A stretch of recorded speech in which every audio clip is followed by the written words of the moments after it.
Y, mañanas de junio y julio. Entre las muchas cosas oportunas que puede ejecutar un vecino de Madrid durante el mes de junio, pocas lo serán tanto como el levantarse de madrugada y dar un paseo por el Retiro. No ofrece duda que el madrugar es una de aquellas acciones que imprimen carácter y comunican superioridad. El lector que haya tenido arrestos para realizar este acto humanitario, habrá observado en sí mismo cierta complacencia no exenta de orgullo, una sensación deliciosa semejante a la que habrá experimentado Aquiles después de arrastrar el cadáver de Héctor en torno de las murallas de Ilion. El heroísmo presenta diversas formas según las edades y los países, mas en el fondo siempre es idéntico. Cuando madrugamos para ir a tomar chocolate malo al restaurante del Retiro, una voz secreta que habla en nuestro espíritu, nos regala complacemes y enhorabuenas. Nuestra personalidad adquiere mayor brío, nos sentimos fuertes, nobles, serenos, admirables. Los barrenderos detienen la escoba para mirarnos, y en sus ojos leemos estas o semejantes palabras. Así se hace. Mueran los tumbones. Usted es un hombre, señorito, y en testimonio de admiración nos echan media arroba de polvo en los pantalones. El día que madrugamos no admitimos más jerarquías sociales que las determinadas por el levantarse temprano o tarde. Todas las demás se borran ante esta división trazada por la misma naturaleza. Los que tropezamos paseando en el Retiro adquieren derecho a nuestra simpatía y respeto, son colegas estimables que forman con nosotros una familia aristocrática y privilegiada.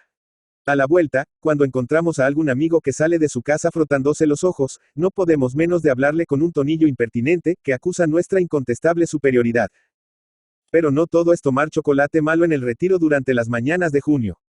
Lo primero que hay que ver es al sol levantándose majestuoso por encima del parque, al principio esparciendo una luz triste y blanca que viene a besar fríamente el reje Carolo III de la Puerta de Alcalá, después otra rojiza y más alegre que tiñe los muros de las primeras casas con que tropieza, finalmente la vivida, risueña y esplendorosa que le caracteriza. El cortejo de nubecillas que le acompaña en su ascensión, es de lo más gracioso y elegante que pueda verse. Todas ellas van vestidas de un modo caprichoso y pintoresco, y ejecutan pasos de gran dificultad y efecto en torno de su director. Los madrileños, sin embargo, no son aficionados a esta clase de espectáculos. Prefieren ver alzarse a la luna, disfrazada de queso, en el escenario del Teatro Real, oportunamente evocada por los trinos solemnes de una mezzo-soprano. Hay razón plausible para esto. El sol tiene el deber de salir todos los días, haga frío o calor, al paso que la luna únicamente cuando el señor Rovira lo considera oportuno. Si el sol no se prodigase tanto y se hiciese pagar algo más, yo creo que tendría mucha mayor reputación. Por ejemplo, haciendo 3 o 4 salidas cada año, y anunciando los periódicos que, el más eminente de nuestros astros hará su debut el martes a primera hora y que todas las localidades están vendidas con anticipación, se me ocurre que los revendedores de sillas en el Retiro harían negocio redondo. Después del sol, lo más notable que yo encuentro en el Retiro son las modistas. Este respetabilísimo gremio, aún más bello que respetable, se pone en contacto con la naturaleza al llegar el mes de junio. Impidiéndole sus numerosos quehaceres ir a pasar una temporada a San Sebastián o a Biarritz, y necesitando por fuerza dar alguna expansio a los sentimientos poéticos de su alma, eligen nuestras hermosas costureras el Retiro como campo de sus excursiones matinales. Los árboles, los pájaros, las flores, cuando no son de papel, ofrecen sin duda mayores atractivos. Nada hay que apetezca tanto una modista de corazón como el estado primitivo conforme con la naturaleza. Durante el invierno, su espíritu yace dormido mientras las manos trabajan afanosas debajo de la lámpara de petróleo. Mas al llegar el mes de mayo, cuando el cuerpo empieza a sentir calor, el alma también lo siente, despiertan la egloga y el idilio, se sueña con verdes praderas esmaltadas de flores, con arroyos bulidores y cristalinos, con grutas frescas y sombrías y con hermosos zagales que aguardan en ellas la dulce recompensa de sus rendidas instancias. Entonces la modista, como primera manifestación de la influencia que ejercen sobre ella tales puras ideas y tales visiones risueñas, se despoja del corse, y si es de temperamento verdaderamente apasionado y guarda en su corazón el mundo de tiernos e inefables sentimientos que es de esperar, se queda con poquísima ropa. Se levanta muy tempranito, y sin aguardar el landau, toma el camino del Retiro en compañía de sus amigas predilectas y de algunos menestrales distinguidos. Qué fresca y qué risueña. Cómo brillan sus grandes y hermosos ojos negros. Cómo palpita de alegría su seno delicado. El grupo va dispuesto a olvidar por algunos instantes las ridículas ceremonias sociales, los refinamientos empalagosos de la vida madrileña, y volver en lo que cabe al estado natural. Al efecto marchan todos bien provistos de los enseres y artefactos propios de una civilización primitiva y que se supone han usado más comúnmente nuestros primeros padres. Aros, cuerdas, trompos, volantes, etcétera, etcétera. Nuestra modista, según va llegando a la Arcadia municipal, adquiere mayor desenvoltura, y en sus movimientos y ademanes adviértese la influencia que ejercen sobre ella las ideas campestres. Charla, corre, ríe, salta, grita, y se autoriza con sus compañeras las inocentes libertades que acostumbran en los bosques las pastoras con los zagales. Les tapa los ojos con las manos, les da pellizcos, les quita el sombrero y les tira por las narices de un modo sencillo, encantador, conforme en un todo con las leyes de la naturaleza. Así que entran en el parque y eligen un sitio a propósito, silencioso, umbrio, embalsamado por las acacias, empiezan los juegos. La costurera es un portento de gracia y habilidad en saltar la cuerda, tirar el volante y chillar como una golondrina. Qué linda está brincando y haciendo carocas a los señoritos que acuden al reclamo de los chillidos. El juego la vuelve a los días de su infancia, y en consecuencia se sienta sobre las rodillas de sus compañeros y les ordena que le aten las trenzas del cabello, sin pasársele por la mente que estas escenas despiertan en los señoritos que las presencian ideas vituperables de adquisición. Nadie diría al ver aquella gracia inocente y modesta, que nuestra heroína ha corrido algunas borrascas en las berlinas de punto y conoce los misterios de la calle de panaderos tan bien como de Antonio San Martín. En ciertas ocasiones, rendida, jadeante, las mejillas inflamadas, los ojos brillantes y el cabello desgreñado, la he visto separarse del juego y tomar el brazo de algún zagal sietemesino con guantes amarillos. La he visto seguir lentamente una calle solitaria de árboles y perderse con él entre el follaje. Iban tal vez en busca de alguna gruta fresca y solitaria como aquella en que la esposa de Salomón dejó olvidado su cuidado. No lo sé, en la vida del campo hay misterios inefables que sería más grato que prudente el escrutar. 2. El estanque grande. Apenas se deja atrás la famosa puerta de Alcalá y se dan algunos pasos por la calle de árboles que nos lleva a lo interior del retiro, empieza a refrescar el rostro un vientecillo ligero y húmedo, y con ínfulas de marino. El corazón y los pulmones se dilatan, se cierran involuntariamente los ojos para recibir el beso blando de aquella brisa, y acuden vagamente a la memoria playas, olas, peñascos, barcos, gaviotas y sobre todo los horizontes dilatados del océano que convidan a soñar. Continuad con los ojos cerrados. No temáis tropezar con nada. La calle es ancha y los coches no ruedan por aquel sitio. Durante algunos momentos podéis meceros sin riesgo en esa grata ilusión marítima por la cual habéis pagado ya vuestra contribución. Yo no diré que cuando abráis los ojos os encontréis frente al mar. Semejante exageración serviría tan solo para desacreditar los nobilísimos propósitos del Poder Ejecutivo, dado que éste nunca pensó, a mi entender, en fundar un océano en Madrid, y si únicamente un epítome o compendio de él. Pero si no frente al mar, os halláis por lo menos frente a una cantidad de agua que divertirá y lisonjeará vuestras aficiones marinas, aunque no las satisfaga por entero. Las audacias de tal masa de agua están refrenadas por unos sencillos muros de ladrillo, sobre los cuales hay una verja de hierro no muy alta. Cuando os inclinéis sobre esta verja para examinar de cerca el océano del ayuntamiento, tal vez convengáis con la mayoría de los vecinos de Madrid en que sus aguas no son lo bastante limpias y claras, y que la corporación municipal haría muy bien en renovarlas con frecuencia si se propone, como es lo más seguro, halagar con ellas los sentimientos naturalistas y poéticos del vecindario. No obstante, en ocasiones, esas aguas verdes y cénagos acerrizan blandamente al soplo de la brisa, lo mismo que el lago más hermoso, y a veces también, en la hora del mediodía, estando el cielo límpido, despiden vivos y gratos reflejos azules. Le pasa al estanque lo que a las mujeres feas. Todas ellas tienen instantes, posturas o movimientos agradables. He indicado como lo más seguro que la fundación de dicho estanque debese a la conveniencia de infundir en el espíritu del pueblo madrileño ciertas tendencias poéticas y naturalistas. En efecto, comprendiendo el ayuntamiento, como no podía menos de comprender, que en las grandes capitales como esta, el amor de la naturaleza anda muy descuidado, y por consecuencia de ello, la sensibilidad del vecindario no recibe el cultivo indispensable para preservarlo de las garras del grosero positivismo, hizo y hace laudables esfuerzos por mantener vivo en todas las clases sociales un romanticismo urbano y municipal en armonía con las necesidades del corazón y con la partida que en el presupuesto se le destina. Ningún orden de la naturaleza se ha escapado a su beneficiosa gestión. Las selvas umbrosas e impenetrables, llenas de colores y armonías que se admiran en las soledades de América, están representadas por las espesuras del Retiro y por los bosques de la Plazuela de Oriente, de la Plazuela de Santo Domingo y otras plazuelas menos conocidas. El prurito de contemplar y recrearse con las altas montañas sobre cuya cima el pensamiento del hombre, como las nubes del espacio, reposa de sus fatigas, encuentra dulce satisfacción en la montaña rusa.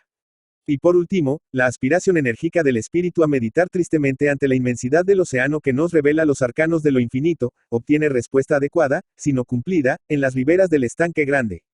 Aquí, sin embargo, se ofrece una pequeña dificultad. Es verdad que la contemplación del mar enaltece mucho el espíritu y lo purifica, pero no es menos cierto que también lo turba y oscurece con sus ásperas impresiones. A fin de hacer frente a este peligro psicológico, el ayuntamiento quiso acudir a un expediente seguro. Acudió a la cooperación de los cisnes y los patos. En efecto, estos animales acuáticos, por su mansedumbre y afabilidad, son muy aptos para infundir en el corazón del hombre risueñas ideas y sentimientos de paz, y a propósito, por tanto, para contrarrestar la impresión fuerte y abrumadora que no puede menos de dejar en el ánimo un estanque de la magnitud del Retiro. Se introdujeron, pues, en dicho estanque como obra de una docena de tales animales entre cisnes y patos, encargados de secundar los generosos planes del municipio, recibiendo por ello el necesario alimento. Y debemos manifestar en conciencia que las inocentes aves desempeñan su papel con maestría y ganan sus cortezas de pan honradamente. Véase si no cuán gallardamente cruzan el estanque en todas direcciones, cual si resbalaran por el agua a impulso del viento y no por virtud del movimiento de sus palmas. Observemos sus posturas caprichosas y fantásticas, de qué modo tan pintoresco extienden las alas sobre el agua, levantando nubecillas de espuma, o sumergen la cabeza para atrapar un insecto, o la ocultan bajo el ala, o levantan el vuelo inesperadamente para dejarse caer a los pocos pasos llenos de pereza y molicie sobre su elástico lecho, como un satrapa sobre su diván de pluma.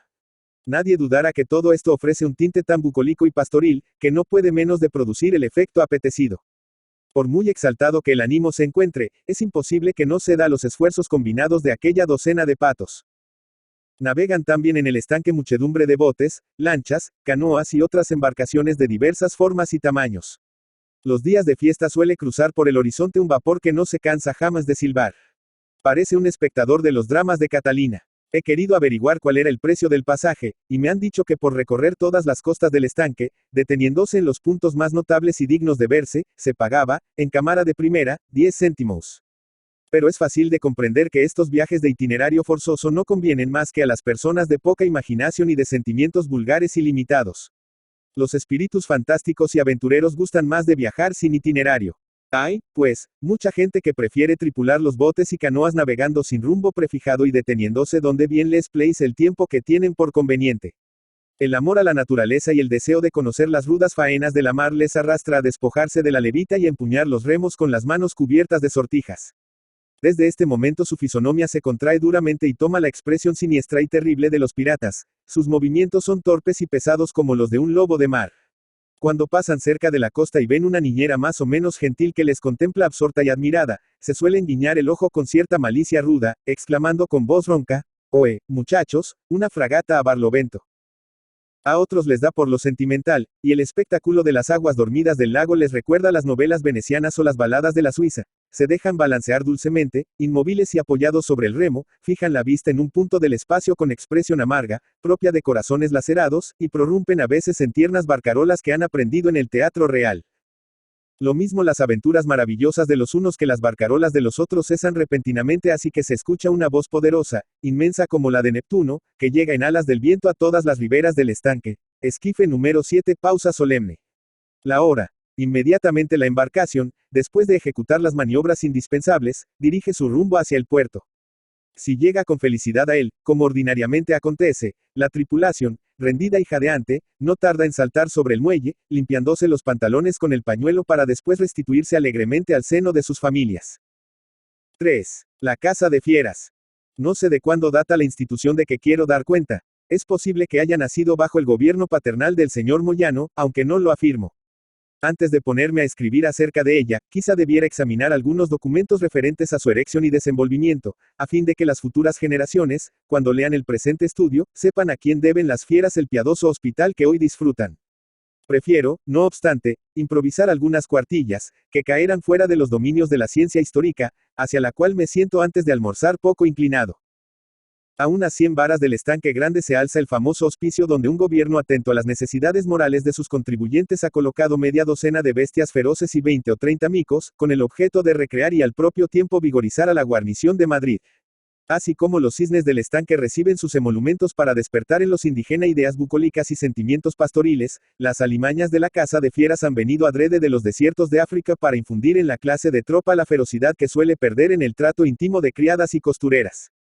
Y es de admirar realmente el acierto que ha presidido a la elección de estos terribles animales y con qué esmero se han procurado utilizar sus diversas aptitudes. Por ejemplo, a nadie puede caber duda de que el león ha sido traído para despertar en el corazón de los espectadores la nobleza y la bravura, como el leopardo la fiereza, el lobo la rapidez, la hiena la crueldad, el mono la astucia y el oso la calma.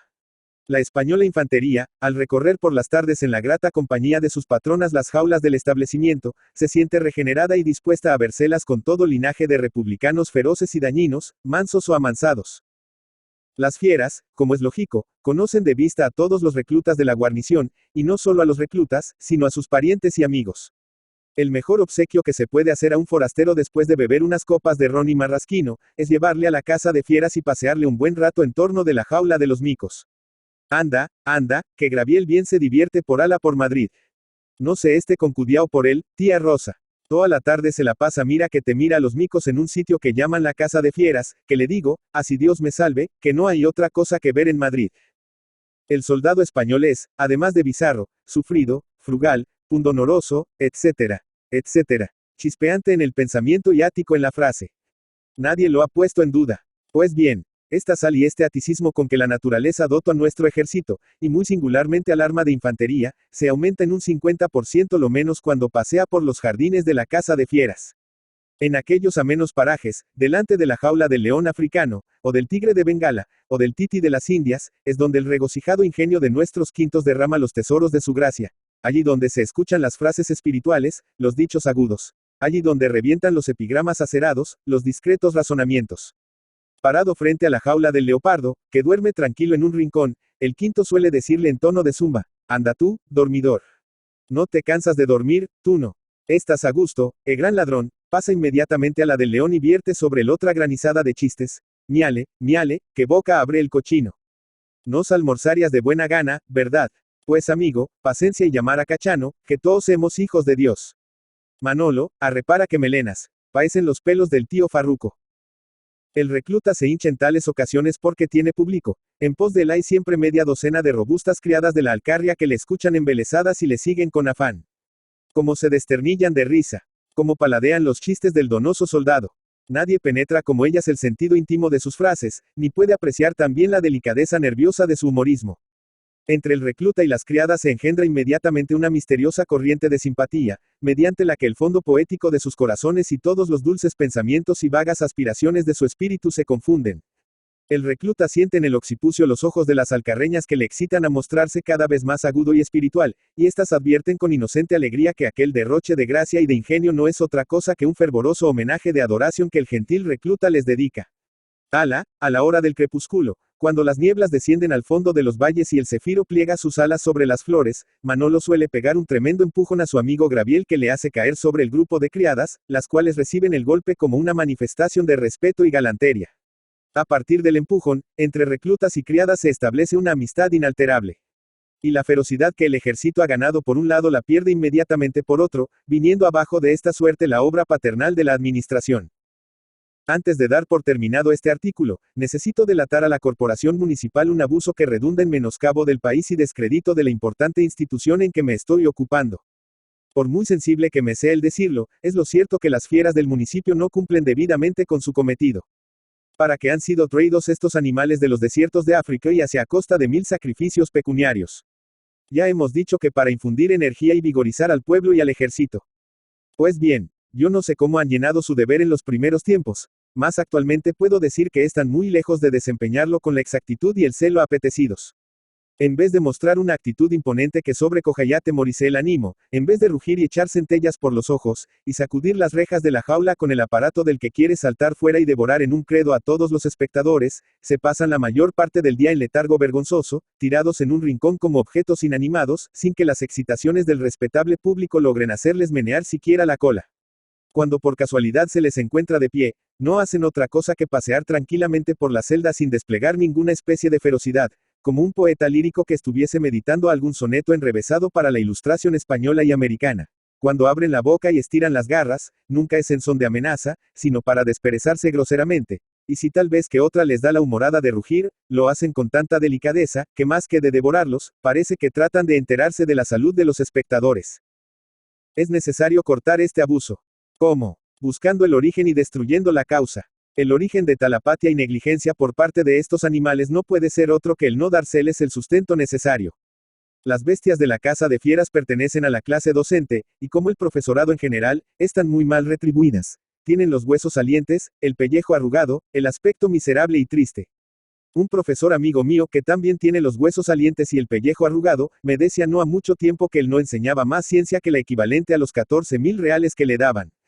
Las fieras deben de seguir el mismo sistema. Aumenteseles, pues, el sueldo, déseles las piltrafas suficientes, y el ayuntamiento verá sus cátedras de energía y ferocidad perfectamente desempeñadas. IV. El paseo de los coches. Se traba una lucha titánica en el ayuntamiento y en las columnas de los periódicos. Los peones nos defendimos bizarramente. Hicimos esfuerzos increíbles para salvar nuestro retiro de la feroz invasión, pero quedamos vencidos. En las hermosas calles de árboles nunca profanadas, chasquearon las cerraduras de los caballos, y los modernos conquistadores, los bárbaros de la riqueza entraron soberbios, arrollándonos entre las patas de sus corceles. Vivíamos felices y tranquilos, y a veces nos decíamos, tenéis los teatros, los salones, la casa de campo, la castellana, sois los dueños de Madrid, pero nosotros poseemos el retiro. Para gozar el aroma de sus flores, la frescura de sus árboles y la grata perspectiva de sus calles, es necesario que dejéis vuestro coche a la puerta y ensuciéis un poco la suela de los zapatos, porque el retiro está hecho por Dios y el ayuntamiento para nosotros, exclusivamente para nosotros los villanos. Más he aquí que un día se les antoja a los bárbaros penetrar con sus carros, con sus mujeres e hijas en nuestro delicioso campamento. Cayeron los árboles más o menos seculares, y sus hojas sirvieron de alfombra a los triunfadores. También nuestras frentes humilladas les sirvieron de alfombra. Y lo peor de todo es que, imitando la crueldad de los soldados de Alarico y Atila, nos han llevado y nos llevan atados a su carro. He conocido a un joven que luchó valerosamente contra la invasión desde las columnas de la Correspondencia. Recuerdo cierto suelto de su mano que decía, no es exacto que el municipio trate de abrir en el retiro un paseo para los carruajes. Este suelto cayó como una bomba en el campo enemigo, haciendo en él graves destrozos, y estuvo a punto de dejar fallidas sus esperanzas. Pues bien, a este mismo joven le he visto después ignominiosamente atado a la carretela de un bárbaro, que le llevaba un paso muy superior a sus piernas. Y la hija del bárbaro aún parece que se reía de él. Algunos refieren la historia del paseo de coches diciendo que a cierto caballo inglés, hastiado de tanto ir y venir a la castellana, acometido del spleen y en peligro inminente de suicidarse, se le puso un día entre las dos orejas el hollar los jardines privilegiados, insinúa su extravagante deseo al amo, le da algunas razones, y últimamente le persuade a que interponga su influencia para que de allí en adelante se extienda el privilegio de los bípedos a los caballos lucios y bien educados. El amo, que era regidor, lo propuso en consejo, y pronunció con tal motivo un bello discurso, donde expuso a la consideración del ayuntamiento los argumentos capitales que su jaca le había insinuado. Armóse el consiguiente motín, los bípedos se resistieron a abandonar sus franquicias, acudieron a la prensa, dijeron que el echar árboles al suelo era propio de los pueblos primitivos, y que es muy fácil construir una casa, pero que un árbol nadie lo construye más que la naturaleza. Hablaron del hacha devastadora y se autorizaron el dudar de los sentimientos poéticos de los concejales. A tales afirmaciones contestó el potro inglés, por boca de su amo, diciendo, que no eran más que huecas declamaciones, y que cuando el paseo estuviese abierto y terminado, ya se vería. Y en efecto, después se vio que el potro tenía razón. El paseo de coches, no solo no ha quitado belleza al retiro, pero le ha añadido cierto esplendor fastuoso que antes no tenía. A cada cual lo suyo. No está trazado en línea recta como el de la castellana, porque no tiene por objeto despertar en el vecindario ideas generales, sino que forma una curva graciosa y bastante prolongada, que se extiende desde la casa de fieras hasta la estatua del ángel caído, en torno de la cual giran los carruajes al dar la vuelta. Es un luzbel doblado por el espinazo, el cuello descoyuntado y los músculos tendidos, que parece un artista ecuestre del circo de Price.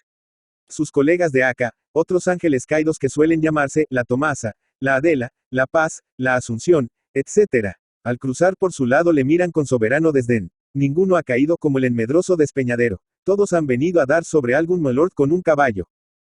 En este moderno paseo se cita y emplaza la sociedad elegante en las tardes de invierno, para gozar el inefable deleite de contemplarse un par de horas, después de lo cual se apresura a ir a comer y escapa a uña de caballo a contemplarse de nuevo en el Real otras 3 o 4 horitas. Parece una sociedad de derviches, el goce supremo es la contemplación. Hay hombre que se queda calvo, y defrauda al Estado, y arruina a varias familias, solamente para que 2 caballos le lleven a todas partes a contemplar a otros hombres que también se han quedado calvos y han defraudado al Estado y a los particulares con el mismo objeto. Los madrileños, mejor que ningún otro pueblo antiguo o moderno, han llevado al refinamiento este goce exquisito. En las iglesias, en los teatros, en el paseo, en los salones, se apuran todos los medios de contemplarse con más comodidad. Cuando viene el calor y es fuerza salir de Madrid y separarse, entonces la sociedad vuela a las playas de San Sebastián, a fin de no perderse un instante de vista. De 5 a 5:30 de la tarde está el paseo en todo su esplendor. Un millar de coches se apiña en la no muy ancha carretera, de tal suerte, que no hay medio de caminar por ella.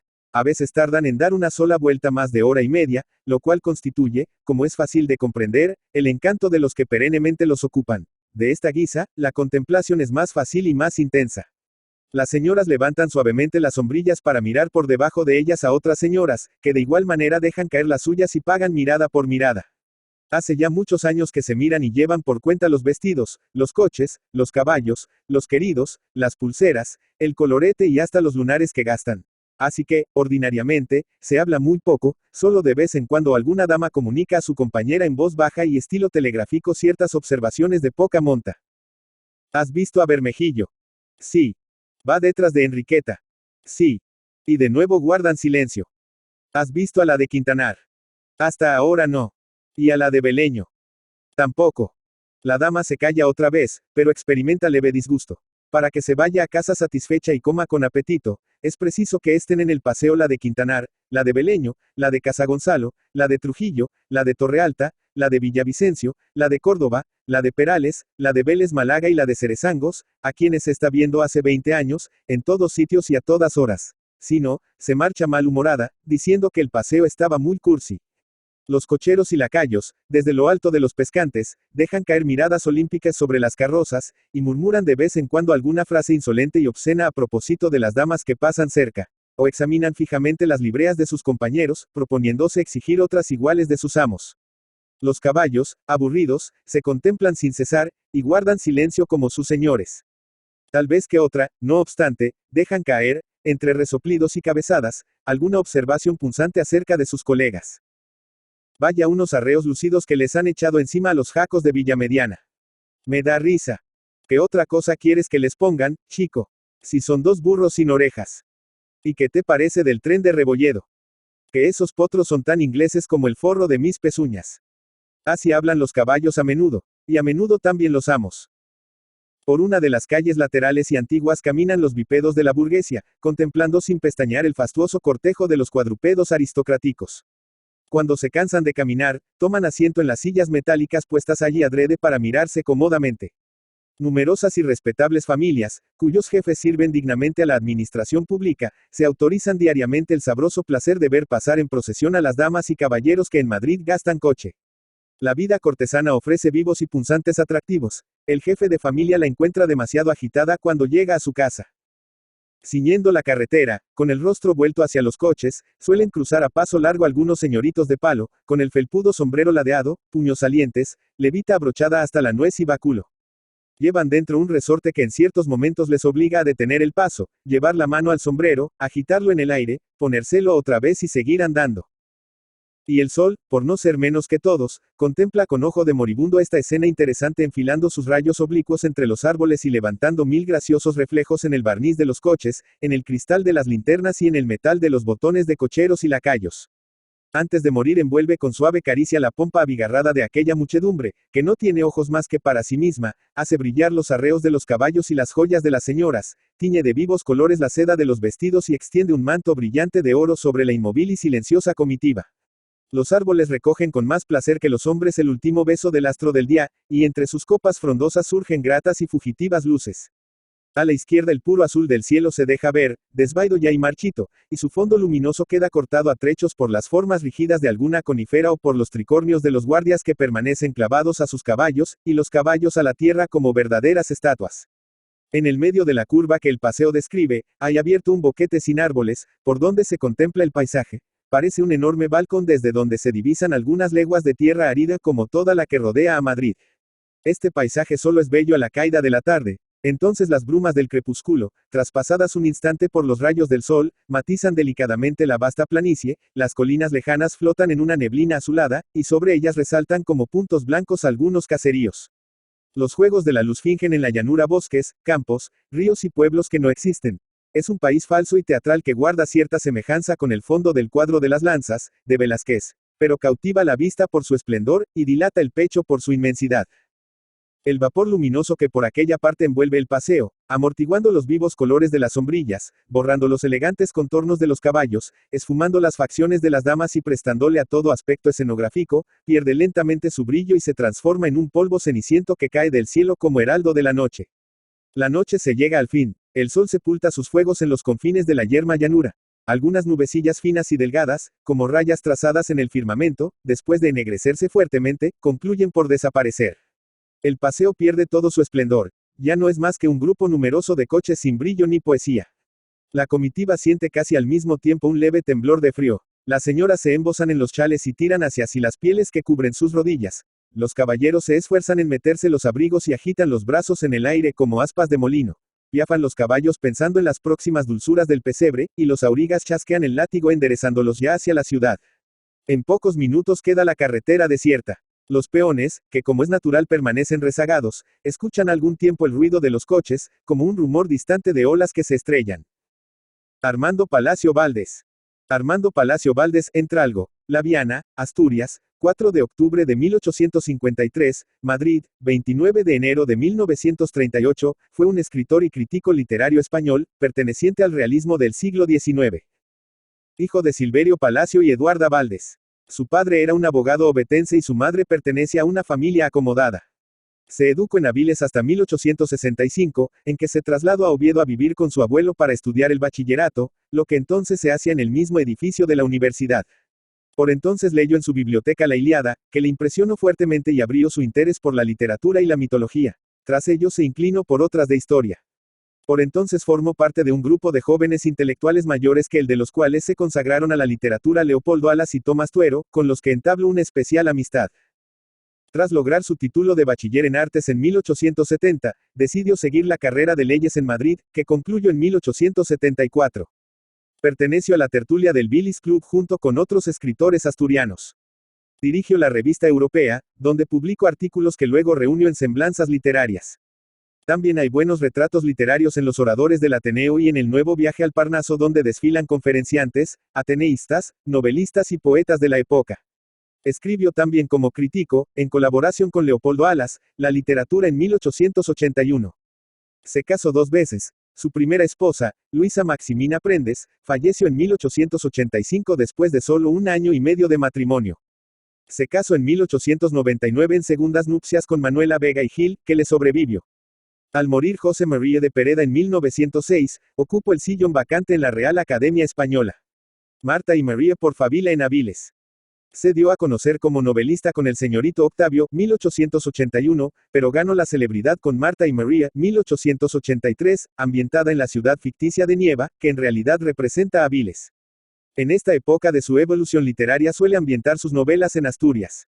Así ocurre también con El idilio de un enfermo, 1884, que es quizá su obra más perfecta por la concisión, ironía, sencillez de argumento y sobriedad en el retrato de los personajes, algo que Palacio Valdés nunca logró repetir. También de ambiente asturiano son José, 1885, y El cuarto poder, 1888, donde de la misma manera que en La regenta de Leopoldo Alas se realiza una sátira de la burguesía provinciana, se denuncia la estupidez de los duelos y la fatuidad de los seductores. Su novela Riberita, 1886, cuya segunda parte es Maximina, 1887, transcurre en Madrid y revela cierto pesimismo y elementos autobiográficos. Por otra parte, la obra más famosa de Armando Palacio Valdés, La hermana San Sulpicio, 1889, transcurre en tierras andaluzas, cuyas costumbres muestra mientras narra los amores entre una monja que logra salir del convento y un médico gallego que al fin se casa con la religiosa vuelta al siglo. La espuma, 1891, es una novela que intenta describir la alta sociedad madrileña. La fe, 1892, como su propio título indica, trata el tema religioso, y en El maestrante, 1893, se acerca a uno de los grandes temas de la novela del realismo, el adulterio, de nuevo en ambiente asturiano. Andalucía surge de nuevo en Los majos de Cádiz, 1896, y las costumbres valencianas en La alegría del capitán Ribot, 1899. Entre todas sus obras, Palacio Valdés prefiere a Tristano el pesimismo, 1906, cuyo protagonista encarna el tipo humano que fracasa por el negativo concepto que tiene de la humanidad. La aldea perdida, 1903, es como una égloga novelada acerca de la industria minera y quiere ser una demostración de que el progreso industrial causa grandes daños morales. El narrador se distancia demasiado de su tema añorando con una retórica güera y declamatoria una Arcadia perdida y retratando rústicos como heroes homéricos y otorgando nombres de dioses clásicos aldeanos. Es una manera sumamente superficial de tratar la industrialización de Asturias. A Palacio Valdés se le daba mejor la descripción de la ciudad que de la vida rural. Los papeles del Dr. Angelico, 1911, es una recopilación de cuentos, pensamientos filosóficos y relatos inconexos, aunque muy interesantes. En Años de Juventud del Dr. Angelico, 1918, cuenta la dispersa historia de un médico, casas de huéspedes, amores con la mujer de un general, etc. Es autobiográfica la novela de un novelista, 1921, pero además se trata de una de sus obras maestras, con episodios donde hace gala de una gran ironía y un formidable sentido del humor. Otras novelas suyas son La hija de Natalia, 1924, Santa Rogelia, 1926, Los Cármenes de Granada, 1927, y Sinfonía Pastoral, 1931. Hizo 2 colecciones más de Cuentos en el pájaro en la nieve y otros cuentos, 1925, y Cuentos escogidos, 1923. Recogió algunos artículos de prensa breves en Aguas Fuertes, 1884. Sobre la política femenina escribió el ensayo histórico El gobierno de las mujeres, 1931, y sobre la Primera Guerra Mundial en La guerra injusta, donde se declara aliadófilo y se muestra muy cercano a la generación del 98 en su ataque contra el atraso y la injusticia social de la España de principios del siglo XX. En 1929 publicó su Testamento literario, en el que expone numerosos puntos de vista sobre filosofía, estética, sociedad, etc., con recuerdos y anécdotas de la vida literaria en la época que conoció. Durante la Guerra Civil lo encontramos en Madrid pasando frío, hambre, enfermo. Los hermanos Álvarez Quintero lo atendían con los escasos víveres que podían reunir. Palacio Valdés, el amable, el otrora célebre y celebrado, vanidosillo y fecundo escritor, moría en el olvido, sin ayuda, el año 1938. Póstumo es el álbum de un viejo, 1940, que es la segunda parte de la novela de un novelista y que lleva un prólogo del autor a una colección de 50 artículos. Sus obras completas fueron editadas por Aguilar en Madrid en 1935, su epistolario con Clarín en 1941. Armando Palacio Valdés es un gran creador de tipos femeninos y es diestro en la pintura costumbrista. Sabe también bosquejar personajes secundarios. Al contrario que otros autores, concede al humor un papel importante en su obra. Su obra ha sido muy traducida, especialmente al inglés, e igualmente apreciada fuera de España. Es seguramente junto a Vicente Blasco Ibáñez el autor español del siglo XIX más leído en el extranjero. Su estilo es claro y pulcro sin incluir neologismos ni arcaísmos.